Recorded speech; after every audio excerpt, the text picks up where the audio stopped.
Roman elites literally smeared deadly lead white and fresh crocodile dung on their faces every single morning, fully aware that it was rotting their flesh. Yet they considered natural aging a social crime, punishable by total public exile.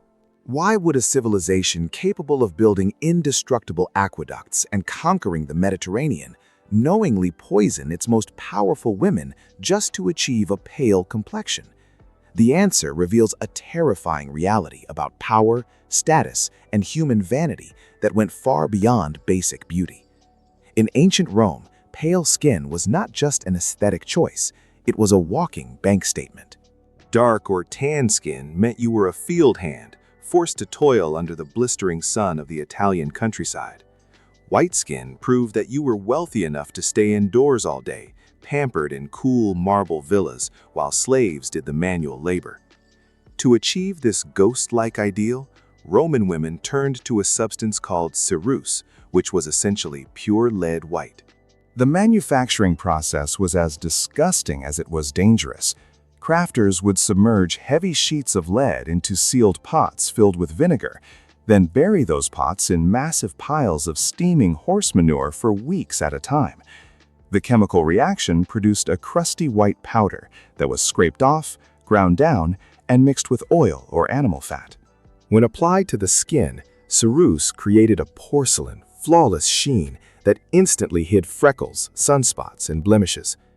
A noblewoman stepping out into the Roman Forum looked radiant, serene, and utterly untouched by the struggles of common life. But the moment that chemical paste settled into your pores, a silent countdown began inside her body. Lead absorbs directly through the skin, especially when applied daily to face and neck areas. Within months, the lead began systematically attacking the woman's nervous system, organs, and skin cells.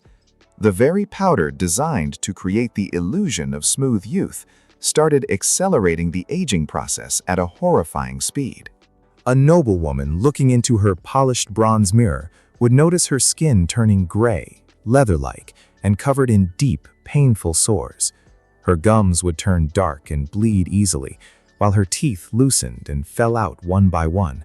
She was losing her hair, suffering from excruciating stomach cramps, and experiencing severe brain fog. This created a tragic and desperate feedback loop for every Roman woman caught in the cycle. The more her natural skin rotted away from the poison, the more toxic lead white she had to slather on top just to cover the damage. But how do you hide blackening gums and missing teeth when you still have to host lavish dinners for Rome's political elite? The solution was to layer even more dangerous chemicals directly onto the decaying face.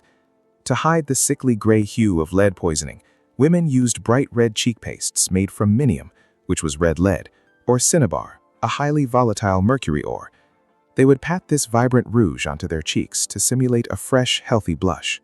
Imagine a Roman matron sitting at her vanity table while enslaved attendants carefully paint bright mercury paste onto her open lead sores. The visual was striking, but the physical reality was lethal.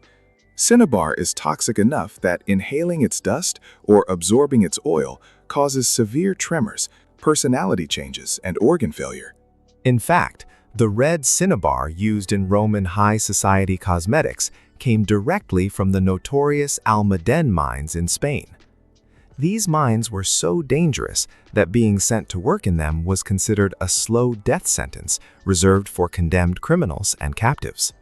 Slaves in these dark, vaporous tunnels coughed up blood and lost their minds within months so that wealthy matrons could have rosy cheeks. This reveals the first shocking twist about Roman cosmetic culture. Wealthy women were not simply passive victims of bad beauty advice. Buying these toxic rouges was an explicit, brutal display of imperial power, proving that a family was rich enough to consume the lives of slaves in distant provinces just to color a cheekbone. Yet cheek rouge was only half the battle when your eyes were literally collapsing from chronic infections. Roman beauty standards demanded massive, dark, expressive eyes framed by deep lashes and bold brows. To achieve this, women used kohl, a dark powder made from charred almonds, soot, antimony, and galena, which is raw lead ore. An enslaved cosmetic specialist would take a thin ivory or bone needle, dip it into the dark powder, and drag it along the inner rim of the woman's eyelid. The raw lead ore sat directly against the sensitive mucous membranes of the eye, leaching toxins straight into the bloodstream. Constant eye ulcers, red inflammation, and eventual blindness were considered minor inconveniences compared to the social failure of going barefaced. Even the eyebrows had their own strange and painful standard. Romans believed that a single continuous eyebrow across the forehead, known as a unibrow, was a sign of supreme intelligence, refined culture, and mental agility. If a woman was not born with hair between her eyes, her attendants had to create one artificially. They would grind up dried, crushed bugs and dead ants, mix the paste with dark soot, and carefully paint a thick black bridge across the bridge of her nose. The mixture smelled terrible and often caused severe skin reactions, but a broken eyebrow line suggested a weak mind. But what happened when the heat of an Italian summer afternoon began to melt all these layers of chalk, lead, soot, and crushed bugs? To keep these heavy powders glued to the face under the hot Mediterranean sun, Romans needed powerful fixatives. They turned to lanolin, which was unrefined sheep sweat and wool grease, as well as dried crocodile feces. The crocodile dung was collected, dried, ground into a fine paste, and used as both a sticky foundation base and an anti-aging face mask.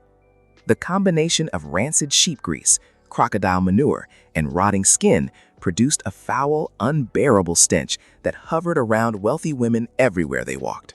A noble woman could not simply step outside smelling like a barnyard, which meant she had to drown herself in heavy, suffocating perfumes. They slathered their necks and shoulders in thick ointments scented with frankincense, myrrh, crushed iris roots, and heavy cinnamon oils. These perfumes were so dense that they formed a greasy layer on top of the lead paste, sealing the toxins into the pores even further. Was there any part of a Roman woman's daily routine that did not involve absorbing poison? Hair care was just as hazardous as facial makeup.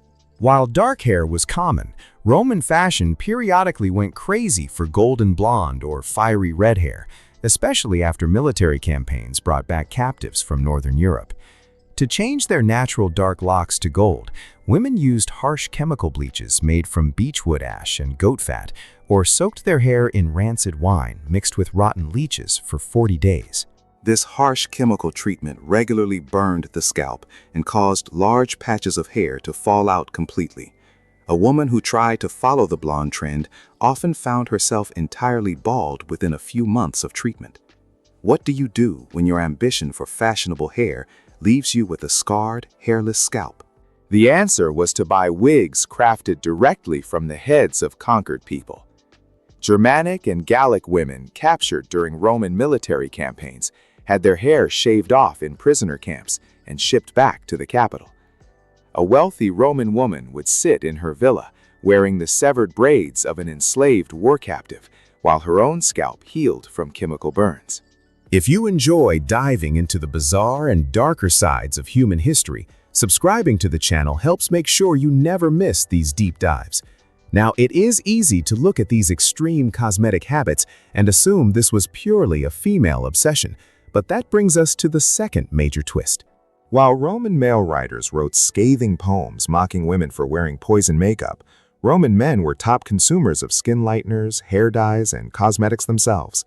In Roman society, male politicians and emperors were under immense pressure to look youthful, vital, and powerful. An aging politician with graying hair and pale, weathered skin looked weak to his rivals and voters. Male leaders secretly used pumice stones to scrape all body hair off, applied light chalk powders to smooth out face wrinkles, and dyed their gray hair with toxic lead-based darkeners. The famous Roman satirist Juvenal wrote brutal insults about men who carried mirrors into battle and applied face creams before public speeches. Yet the very men writing these insults were often sitting in bathhouses having their own gray hairs plucked and skin rubbed with perfumed oils. Publicly, makeup was condemned as deceitful and un-Roman, but privately, almost everyone with money was using it to manipulate their public image. This hypocritical standard was enforced through both social shame and legal restrictions. During times of national crisis, the Roman government passed laws like the Lex Oppia, which restricted how much gold, dyed clothing, and luxury goods women could publicly display. The male Senate argued that female vanity was draining the Republic's financial wealth and distracting from military efforts. When the government tried to keep these restrictions in place after the wars ended, Roman women staged massive public protests. They filled the streets, blocked the doors of the forum, and confronted politicians face to face until the laws were repealed. They fought fiercely for the right to wear luxury goods and cosmetics, viewing access to these products as their only visible form of public status and personal agency in a world entirely ruled by men. Without political votes or military commands, a woman's social standing was tied entirely to her visual presentation and the wealth displayed on her skin. To maintain that presentation as they aged, women turned to nighttime skin recovery routines that were just as bizarre as their daytime makeup. Before going to bed, women had to scrub off the heavy layers of lead, fat, and soot using abrasive mixtures of crushed pumice, dried breadcrumbs, and sour milk. Once the skin was raw and scraped clean, they applied overnight face masks made from python fat, snail slime, boiled ham fat, and worn placenta sheep linings. These raw organic materials sat on the face for 8 hours in warm bedrooms without any modern refrigeration. When the morning sun came up, the organic matter had begun to decompose, filling the room with a nauseating smell that required immediate washing and another fresh layer of toxic lead white. Over years of repeating this daily cycle, the long-term physical cost to upper-class households was catastrophic. Lead and mercury poisoning do not just cause physical decay, they cause severe neurological damage, including extreme paranoia, wild mood swings, tremors, and sudden violent outbursts. This brings us to the third incredible twist of the ancient cosmetic world. For centuries, historians argue that the strange madness and physical decline observed in Rome's elite families was caused by lead water pipes or lead-lined wine goblets. But modern toxicological research suggests that daily cosmetic application was a far more direct and concentrated source of lead delivery. A Roman woman applying lead-white cerus to her face every morning was absorbing direct doses of heavy metals through her skin, eyes, and mouth for decades. The mysterious illnesses, mental breakdowns, and early deaths in wealthy households were often coming directly from the vanity table in the bedroom, rather than the water pipes in the street. Behind every wealthy woman wearing these toxic substances stood an army of specialized slaves known as the ornatrices. These enslaved women were trained from childhood in the complex art of hairstyling, makeup application, and perfume blending. Their job was exceptionally dangerous and high stress.